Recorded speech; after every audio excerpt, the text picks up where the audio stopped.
May mga pagkain na sa simpleng pagtingin pa lang ay naririnig na natin ang tawanan sa lumang kusina, kung saan ang oras ay dumadaloy ng mas mabagal kaysa ngayon.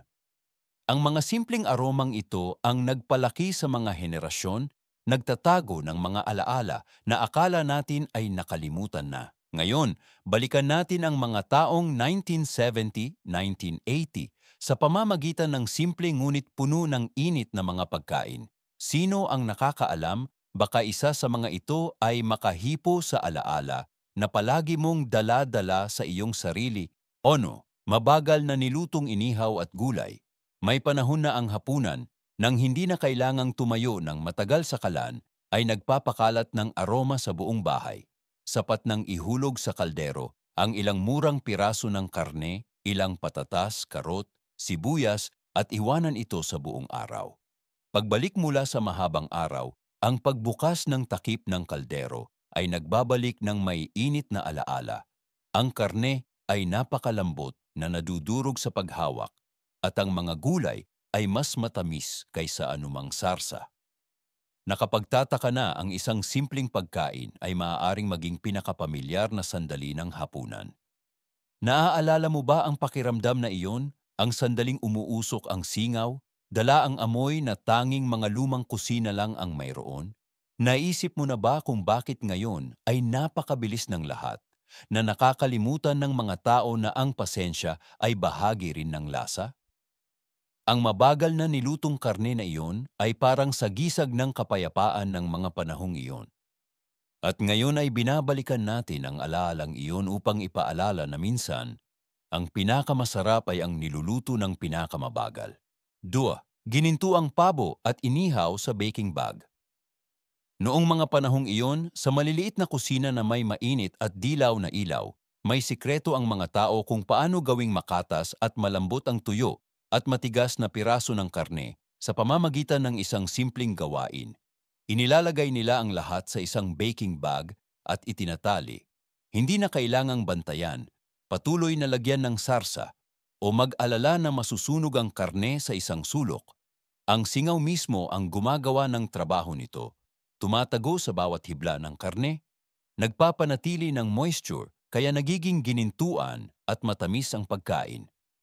Kapag binubuksan ang baking bag, ang amoy ay napakakapal na tila huminto ang buong bahay sa loob ng ilang segundo para lang maramdaman ng buo ang init na iyon. Ang malambot, makintab na hiwa ng karne, kasama ang mga gulay na niluto sa sarili nitong katas, ay lumikha ng isang simpleng hapunan na sapat upang maging excited ang buong pamilya. Naaalala mo ba ang sandaling iyon nang ang isang ordinaryong pagkain ay biglang naging simpleng kagalakan ng buong araw? Kapag sapat nang buksan ang baking bag at ang lahat ng pagod ay tila nawala, ito ang pagiging simple na lumikha ng mahika na minsan ay nakalimutan natin. Dat nematsiw, imposibleng coconut cake. May mga dessert na sa simpleng pagtingin pa lang ay nagbabalik ng buong matamis na pagkabata. Ang lumang self-layering coconut cake ay isa sa mga ito. Sapat nang ihalo ang lahat sa isang maliit na mangkok, itlog, gatas, kaunting harina, kaunting niyog na ginadgad, at pagkatapos ay ibuhos sa hulma at ilagay sa oven. Walang pagmamasa ng dough, walang nakakapagod na pagmamasa, walang komplikadong teknik. At gayunpaman, pagkatapos ilabas, ang cake ay kusa ng nahahati sa tatlong malinaw na layer. Ang ilalim ay malutong tulad ng crust ng pie, ang gitna ay malambot tulad ng egg custard, at ang ibabaw ay bahagyang ginintuan, mabango tulad ng sikat ng araw sa umaga. Nakapagtataka na halos lahat ay nag-iisip na nakagawa sila ng himala at hindi lang naghurno ng cake. Naaalala mo ba ang pakiramdam ng pagkasabik kapag binubuksan mo ang pinto ng oven, nagtataka kung ang cake ay magla-layer tulad ng sa mga alaala? O ang sandaling iyon kapag hinihiwa mo ang unang piraso at nakita mo kung paano dahan-dahang nanginginig ang malambot na layer ng cream na parang humihinga? Ngayon, ang mga tao ay naghuhurno ng mga cake na may lahat ng komplikadong teknik. Ngunit minsan, ang pinakasimple ang siyang pinakamalalim na humahawak sa ating puso. Ang coconut cake na iyon ay hindi lang pagkain, ito ay isang inihurnong piraso ng alaala. Fotro. creamy pasta sa isang kawali. Noong araw, ang hapunan minsan ay limitado sa isang malalim na kawali kung saan ang lahat ng sangkap ay pinagsasama at ang natitira ay iniiwan sa oras. Inilalagay ang tuyong pasta, sabaw, kaunting giniling na karne o longganisa at pagkatapos ay idinadagdag ang ilang gulay na available sa refrigerator. Lahat ay sabay-sabay na niluluto, naghahalo, na nagiging dahilan upang ang sabaw ay unti-unting maging isang makinis. Creamy na sarsa na bumabalot sa bawat hibla ng pasta. Walang masyadong kaldero na huhugasan, walang komplikadong recipe na dapat tandaan, tanging mainit, mabangong pagkain na nagtitipon sa buong pamilya sa hapagkainan. Naaalala mo ba ang pakiramdam na iyon kapag tinikman mo ang unang kutsara at ang masarap na lasa ay nagpapawala sa lahat ng alalahanin ng araw? O ang kumukulong tunog na nagmumula sa kawali na tila nagpapahiwatig na handa na ang hapunan? Sa isang mundong lalong nagmamadali, marahil nakalimutan natin na ang pagiging simple ay maaari ring lumikha ng isang bagay na perpekto. Isang kawali, isang pagkain, at isang buong tahimik na gabi. Mifa, klasikong gulay at karne na gulash. May panahon na ang gulash ay hindi lang hapunan, kundi isa ring paraan upang tipunin ang mga tira-tira sa kusina at gawing isang bagay na talagang mainit. Inilalagay sa kaldero ang ilang piraso ng karne, ilang patatas, kaunting karot, sibuyas, at minsan kahit bahagyang nalantang gulay na nagpapanatili pa rin ng kanilang natural na matamis na lasa. Kapag nagsimulang kumulo ng dahan-dahan ang kaldero, kumakalat ang aroma sa buong kusina, lumilikha ng pamilyar na pakiramdam na marami pa rin ang hindi makalimutan hanggang ngayon. Dahan-dahang lumalambot ang karne, natutunaw ang mga gulay sa sabaw, lumilikha ng masarap na lasa nang hindi na kailangan ng komplikadong pampalasa. Naaalala mo ba ang sandaling iyon? Kapag binubuksan mo ang takip ng kaldero at ang mainit na singaw ay umaakyat, bahagyang nakakatusok sa mata, hindi dahil sa pagod, kundi dahil biglang bumalik ang mga alaala. O ang sandaling iyon, kapag ang buong pamilya ay nakaupo sa paligid ng mesa, kumukuha ng buong kutsara, naririnig ang tunog ng mga kutsara na tumatama sa gilid ng mangkok sa isang tahimik na gabi. Ang lumang gulash ay palaging nagdadala ng isang bagay na simple. Ang pakiramdam ng kabusugan sa kabila ng kakaunting sangkap. At marahil ito ang pagiging tunay na nagpapaging isang pagkain na marami ang naaalala hanggang ngayon. 6. Malutong na inihaw na manok sa oven. Noong mga panahong iyon, sa simple ngunit komportabling mga kusina, mayroong isang pagkain na nagpapasaya sa buong pamilya sa unang tunog pa lang ng oven. Ang malutong na manok na pinahiran ng breadcrumbs. Inilalagay ang lahat sa isang maliit na bag, inalog upang ang breadcrumbs ay kumapit ng maayos sa bawat piraso ng karne. At pagkatapos ay inilalagay sa oven. Walang mantika, walang talsik, walang mabigat na amoy ng pritong taba. Kapag binubuksan ang pinto ng oven, ang init na lumalabas ay nagdadala ng amoy na nagpapagusto sa lahat na manatili ng mas matagal. Ang malutong na balat ay dahan-dahang nabibiyak sa ilalim ng talim ng kutsilyo at sa loob ay may malambot, makatas na karne. Ang pagkaing ito ay palaging nagpapasaya sa mga bata dahil maaari silang tumulong at ang mga matatanda ay nakakaramdam ng ginhawa dahil ang hapunan ay masarap at malinis nang hindi na kailangan ng malaking paglilinis. Naaalala mo ba ang pakiramdam na iyon kapag sapat na ang isang simpleng gawain upang magkaroon ng pagkain na nagpapangiti sa buong pamilya?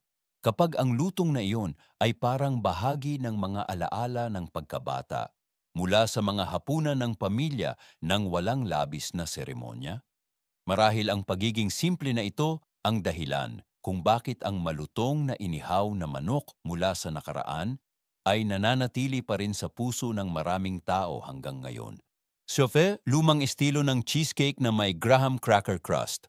Noong araw kapag ang mga cheesecake ay ginagawa sa pinakasimpleng paraan, sapat na ang kaunting dinurog na biskwit, kaunting tinunaw na mantikilya at asukal. Lahat ay pinaghahalo at pagkatapos ay pinipindot sa ilalim ng hulma. Lumilikha ng isang ginintuang kayumanggi, matibay, at kasabay nito ay matamis na amoy na base. Ang pagiging kakaiba ng cake na ito ay hindi nakasalalay sa pagiging sopistikado nito, kundi sa pakiramdam ng paghihintay kapag ibinuhos sa ibabaw ang makinis, creamy na cheese mixture, at pagkatapos ay inilalagay ang buong hulma sa refrigerator upang maghintay ng himala. Pagkatapos ilabas, ang bawat makinis na piraso ng cake ay malinaw na nagpapakita ng mga layer nito. Napakalambot at magaan na natutunaw sa dila. Naaalala mo ba ang sandaling yon kapag inilalagay ang cake sa mesa at lahat ng mata ay nakatuon dito? Kapag sapat na ang isang maliit na piraso upang ang buong silid ay lumubog sa katahimikan na puno ng paghanga? Ang mga cake na iyon ay walang komplikadong teknik o dose-dose ng mga detalyadong hakbang tulad ngayon. Mayroon lang silang pagiging tunay, ang lasa ng dahan-dahang dumadaloy na oras, at mga alaala ng malumanay na hapon na marami ang naaalala hanggang ngayon. Oat, tinapay na inihurno sa lata ng kape.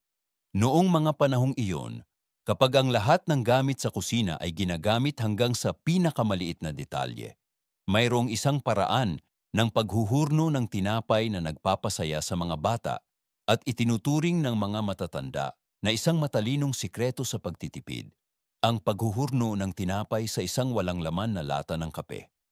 Pinaghahalo ang harina, dahan-dahang minamasa, iniiwan ang dough upang umalsa, at pagkatapos ay maingat na ibinubuhos sa nilangisang lata. Kapag nagsimulang umalsa ang tinapay, kumakalat ang init sa buong bahay, dala ang matamis, pinong amoy na nagpapahinto sa bawat dumadaan upang huminga ng malalim. Ang bawat tinapay pagkatapos ilabas ay may mahaba, cylindrical na hugis, hinihiwa sa perpektong pantay, bilog na hiwa, madaling gawing sandwich, dalhin, at mas malambot kaysa sa karaniwang parisukat na tinapay. Naaalala mo ba ang pakiramdam ng paghiwa ng unang hiwa? Kapag ang manipis na balat ay dahan-dahang humihiwalay, inilalantad ang malambot na loob. O ang sandaling iyon, kapag ang almusal ay naging espesyal dahil lang sa ang tinapay ay inihurno sa isang nakakagulat na simpleng kagamitan. Ang mga lata ng kape na iyon ay hindi lang nagpapanatili ng lasa, kundi pati na rin ng maiinit na alaala na mahirap burahin ng panahon. 9. Mga family dinner packet sa foil. Noong mga panahong iyon, ang hapunan minsan ay nagsisimula sa mga kumikinang na foil na nakalatag sa mesa ng kusina. Inilalagay sa mga ito ang ilang hiwa ng patatas, kaunting karot, sibuyas, at isang piraso ng karne o isda, at pagkatapos ay sinasabuyan ng simpleng pampalasa na sapat naman upang magbalik ng napaka-espesyal na amoy ng nakaraang mga taon. Pagkatapos balutin, ang lahat sa loob ay tila nagpapanatili ng lasa, kulay at init na pagkatapos buksan ay pumupuno sa buong silid. Ang maliliit na packet na ito ng foil ay hindi nangangailangan ng teknik o karanasan, tanging maingat na pag-aalaga ng mga kamay at kaunting pasensya. Pagkatapos, ilabas mula sa oven o mula sa ulingan, umaakyat ang singaw, nagpapalabo sa mga salamin, at ang amoy ay nagpapagusto sa lahat na mabilis na buksan ang kanilang packet upang makita ang mahika sa loob. Naaalala mo ba ang sandaling iyon? Kapag ang bawat isa ay may sariling packet at lahat ay excited na parang nagbubukas ng regalo. Kapag ang bawat piraso ng malambot na karne ay nababad sa katas ng gulay na nagpapaging simple ngunit napakainit ng pagkain, ang mga packet na ito ng foil ay hindi lang pagkain, ito ay isang paraan kung paano nagbabahagi ang mga tao ng maliliit na kagalakan sa mas simpleng panahon. Lipon, mabilis na adobong gulay na may yelo. Noong araw sa mainit na araw ng tag-araw o sa abalang hapon, mayroong isang paraan upang makagawa ng mabilis at malutong na adobong gulay na nagpapasaya sa lahat. Pinaghahalo ang mga gulay sa suka, asukal, asin, at pagkatapos ay tinatakpan ng isang patong ng yelo. Hindi na kailangang maghintay magdamag, hindi na kailangan ng mga steamer o magagarang garapon. Sapat na ang ilang oras upang ang mga hiwa ng pipino, sibuyas, o iba pang malutong na gulay ay bumabad sa lasa. Maging matamis-asim at nakakapreskong malamig na parang galing mismo sa alaala. Pagkatapos alisin ang yelo, ang mga gulay ay nananatili pa rin ang kanilang kristal na lutong na sinisikap ng maraming tao na ibalik ngayon, ngunit hindi palaging nagtatagumpay. Naaalala mo ba ang pakiramdam kapag kinuha mo ang unang piraso, narinig mo ang isang banayad na crunch sa pagnguya, at pagkatapos ay kumalat ng buhay ang nakakapreskong asim na lasa? O naalala mo ba ang tanawin ng mga mangkok ng adobong gulay na nakalagay sa gitna ng mesa na nagpapaging biglang puno ng buhay ang isang simpleng hapunan? Nakapagtataka na kaunting yelo lang ay kayang baguhin ang buong pagkain, na parang isang maliit na himala mula sa nakaraan. At marahil ang pagiging simple na ito ang dahilan kung bakit ang mga mabilis na adobong gulay na ito ay naging isang di malilimutang alaala para sa maraming tao. Sa pagtatapos ng paglalakbay na ito, napagtanto natin na ang mga lumang pagkain ay hindi lang lasa, kundi pati na rin mga alaala ng mas tahimik na mga araw. Nagpapaalala ang mga ito sa atin na ang kaligayahan minsan ay hindi nakasalalay sa pagiging sopistikado, kundi sa mga sandali ng sama-samang pagkain na minsan nating naranasan. Kung ang alinman sa mga pagkain ay nagpaalala sa iyo ng bahagi ng iyong pagkabata, ibahagi ito sa akin. At huwag kalimutang sundan upang ipagpatuloy ang paglalakbay sa paghahanap ng mga lasa na nanatili sa paglipas ng panahon.